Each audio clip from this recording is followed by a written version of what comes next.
নমস্কার বন্ধুরা, স্বাগত জানাই আমাদের বঙ্গ চেস চ্যানেলে। আজ আমরা আলোচনা করব একটি লেজেন্ডারি গেম নিয়ে। গেমটি খেলা হয়েছিল 1963 সালে ববি ফিশার এবং রুবেন ফাইনের মধ্যে। Bobby Fischer one of the greatest chess player in history, এবং গেমটির মধ্যেও একটা স্পেশাল ব্যাপার আছে যে এটাকে একটা খেলা হয়েছিল একটা গ্রেটেস্ট ওপেনিং এর দিয়ে। সেই ওপেনিং এর নাম the one and only Evans gambit. তো চলুন শুরু করা যাক, দেখে নিই। আর এই গেম থেকে আমরা নতুন কি শিক্ষা নিতে পারি সেটাও দেখে নিই। গেমটা স্টার্ট হয়েছিল E4 দিয়ে। ববি ফিশার হোয়াইট নিয়ে খেলা শুরু করেছিল এবং গেমটা স্টার্ট হয়েছিল E4 দিয়ে। ব্ল্যাক রিপ্লাই করেছিল E5, night two F3, night two C6 এবং bishop two C4, bishop to C5। এবার হচ্ছে সেই মুভ 1822 সালে প্রায় বা তার আগে প্রায় এই জায়গা থেকে, এই পজিশন থেকে, এটাকে বলা হয় জোকো পিয়ানো। এই পজিশন থেকে বেস্ট মুভ কি হতে পারে? গ্র্যান্ড মাস্টারদের মধ্যে অনেক সময় অনেক কিছু রকম কথা হয়। কেউ বলে এই জায়গা থেকে D3 বেস্ট মুভ হতে পারে, কেউ বলে C3 বেস্ট মুভ হতে পারে, C3 বেস্ট মুভ হতে পারে, কেউ বলেছিল D3 বেস্ট মুভ হতে পারে, কেউ বলেছিল H3 বেস্ট মুভ হতে পারে, কেউ বলেছিল A4 বেস্ট মুভ হতে পারে, কেউ বলেছিল D4 বেস্ট মুভ হতে পারে, অথবা কেউ বলেছিল ক্যাসলিং বেস্ট মুভ হতে পারে।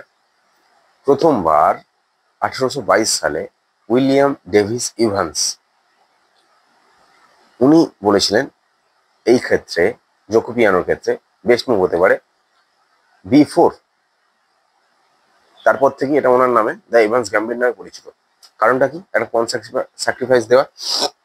আমরা গেমে দেখতে পাবো এর মধ্যে যে একটা পন স্যাক্রিফাইস করে কিভাবে হোয়াইট র্যাপিডলি ডেভেলপ করতে পারে তার পিসগুলোকে, এবং সেন্টারের মধ্যে জায়গা দখল করে পুরো গেমটাকে কিভাবে নিজের আয়ত্তের মধ্যে নিয়ে চলে আসতে পারে খুব তাড়াতাড়ি।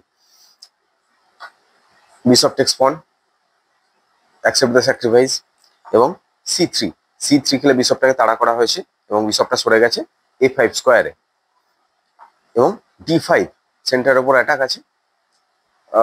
ব্ল্যাক অ্যাকসেপ্ট করেছে চ্যালেঞ্জ যে একটা পয়েন্ট যেহেতু আমি আপ হয়েছে, সেকেন্ড পয়েন্টটাও আমি আপ হয়ে থাকবো, সেই জন্য চ্যালেঞ্জ অ্যাকসেপ্ট হয়ে D4 স্কোয়ারের যে পয়েন্টটা ছিল সেটাকে ক্যাপচার করেছে। Next move castling. পয়েন্ট ক্যাপচারিংটাকে পুরোটা ইগনোর করে ববি ফিশার এই জায়গা থেকে ক্যাসলিং করে নিয়েছে। Next move another point falling, আর একটাও পয়েন্টকে ক্যাপচার করে নিয়েছে ব্ল্যাক, এবং 3টে পয়েন্ট এগিয়ে আছে, 3 পয়েন্ট এগিয়ে আছে, এবং মনে করেছে যে দেখা যাক তুমি কিভাবে এই জায়গা থেকে অ্যাডভান্টেজ নিতে পারো।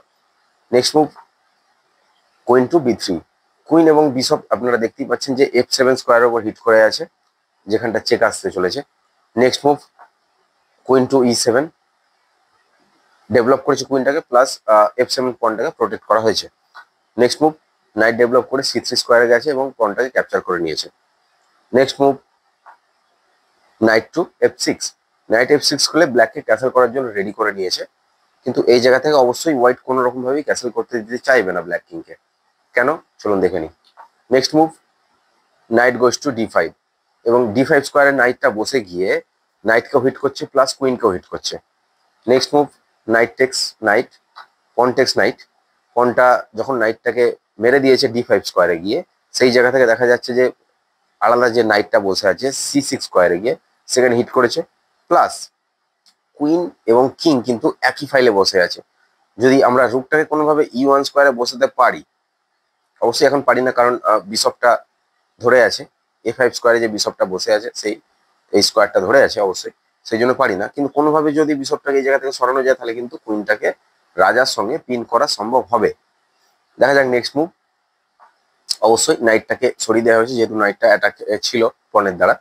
Night takes knight, queen takes knight, এবং bishop to B2। Bishop to B2 করে কুইনটাকে হিট করা হয়েছে, প্লাস G7 স্কোয়ার পয়েন্টটার ওপর অ্যাটাক হয়ে আছে। দেখতেই পাচ্ছেন যে কুইনটা যদি সরে যায় তাহলে অবশ্যই G7 পয়েন্টটাকে কিন্তু হিট করছে বিশপটা। নেক্সট মুভ পয়েন্টটাকে ডিফেন্স করার জন্য, যেহেতু বিশপটা হিট করে আছে আমাদের G7 পয়েন্টটার ওপরে, সেই জন্য কুইনটা ডিফেন্স করা হয়েছে। সেই জন্য কুইনটাকে G5 স্কোয়ারে এসে সরিয়ে নেওয়া হয়েছে, পয়েন্টটাকে ডিফেন্স করা হয়েছে, প্লাস রাজার সামনে যে G2 পয়েন্টটা রয়েছে তার উপরেও কিন্তু অ্যাটাক করা হয়েছে। নেক্সট মুভ H4, অবশ্যই কুইনটাকে সরিয়ে দেওয়ার জন্য G5 থেকে কোনোভাবে কুইনটাকে সরানোর জন্য একটা পয়েন্ট স্যাক্রিফাইস করতে দেওয়া হয়েছে H4 করে। যদি অ্যাকসেপ্ট উনি করেন তাহলে অবশ্যই জি ফাইল থেকে সরে যাবে, তাহলে বিশপটা গিয়ে হিট করতে পারবে জি7 পয়েন্টটাকে। সেই চাল অনুযায়ী অ্যাকসেপ্ট করেছে রুবেন ফাইন, ব্ল্যাক অ্যাকসেপ্ট করেছে পয়েন্টটাকে এবং কুইনটা h4 স্কোয়ারে গিয়ে পয়েন্টটাকে ক্যাপচার করে নিয়েছে। Next move bishop takes on জি7, আমরা যেই প্ল্যানিং ছিল আগে হোয়াইটের তরফ থেকে, বিশপটা হিট করে গেছে রুককে গিয়ে এখন অ্যাটাক করে আছে। নেক্সট মুভ রুকটাকে ডিফেন্স করতে হবে, সেই জন্য জি8 স্কোয়ারে গিয়ে রুকটা বসেছে, ডিফেন্স করেছে, প্লাস বিশপের উপর অ্যাটাক আছে, রুকটা কিন্তু বিশপটাকে অ্যাটাক করে আছে। তো next move rook to e one check, অবশ্যই যেটা আমরা বলেছিলাম আগে যে রুকটা কিন্তু ই1 স্কোয়ারে এসে চেক আসতে পারে। এটা হতে পারতো যে বিশপটা গিয়ে রুকটাকে ক্যাপচার করতে পারতো, কিন্তু অবশ্যই তারপর নেক্সট মুভ রুকটা রুকটা গিয়ে ই1 স্কোয়ারে গিয়ে সেম জায়গায় বসে আবার অবশ্যই কিং এর ওপর অ্যাটাক আনতে পারতো, চেক আসতে পারতো। তো সেই জন্য কোনোভাবে বিশপটাকে না মেরে, সেই তো একইভাবে রুকটা চেক আসছে, সেই জন্য আগে থেকেই কিংটাকে সেভ করার জন্য ব্ল্যাক কিংটাকে একটা স্টেপ ডান দিকে সরে নিয়ে গেছিল, অবশ্যই বাঁ দিকে সরে নিয়ে গেছিল। এইখান থেকে তোমরা ভিডিওটা পজ করতে পারো, পজ করে দেখতে পারো তোমাদের নিজের মতো করে যে এই জায়গা থেকে বেস্ট মুভ হোয়াইটের তরফে কি আসতে পারে। আর যদি পজ না করতে চাও চলে এসো গেমে, আমি দেখিয়ে দিচ্ছি নেক্সট মুভ ববি ফিশার কি করেছিল।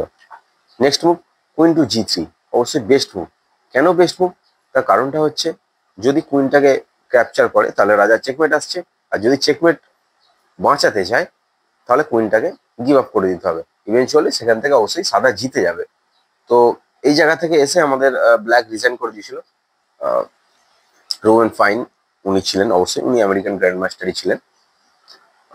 কেন কারণটা আমরা দেখিয়ে দিই। যদি কুইনটাকে ক্যাপচার করে নেওয়া যায়, যদি ব্ল্যাক কুইন ক্যাপচার করে আমাদের হোয়াইট কুইনটাকে, তাহলে কি হতে চলেছে? অবশ্যই সিম্পল,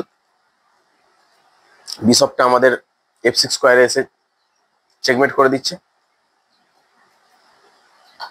অবশ্যই চেকমেট আসছে, এখান থেকে আর কোনো উপায় নেই। আর যদি চেকমেট না করতে চায়, যেভাবে যদি চেকমেটটাকে বাঁচাতে চায়, তাহলে অবশ্যই কুইনটাকে গিভ আপ করতে হবে, যে কোনো মুভ। কারণ নেক্সট মুভ এখানে বিশপটা চেক আসছেই, যাই করুক না কেন বিশপটা এখানে চেক আসবে। তো সেই জন্য কুইনটাকে যদি না মেরে কুইনটাকে এখানে বসানো যায়, তাহলে এটা সিলি মুভ করতে হবে আর কি। নেক্সট মুভে রুকটা গিয়ে মারবে, তারপর যদি কিংটা মারে তাহলে সেই জায়গা থেকে আবার রুক আসবে চেকে, রাজা যদি অবশ্যই এখানে তো আসতে পারবে না কারণ এখানে কিং ধরে আছে, রুকটা অবশ্যই ই1 স্কোয়ারে আসতে পারবে না, সরি, কারণ ই1 স্কোয়ারে বিশপটা তো প্রোটেক্ট আছে।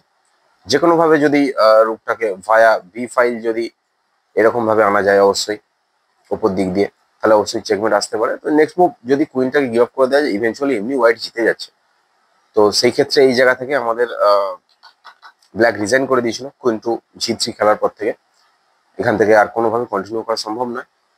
তো এই পর্যন্তই থাকলো, আবার আমরা দেখা হবে নেক্সট কোনো গেম নিয়ে। হ্যাঁ, আর অবশ্যই 1822 সালে যে অরিজিনাল ইভান্স গেমের খেলা হয়েছিল উইলিয়াম ডেভিস ইভান্সের দ্বারা, সেই গেমটা নিয়েও আমরা নেক্সট কোনো ভিডিওতে অবশ্যই আলোচনা করবো।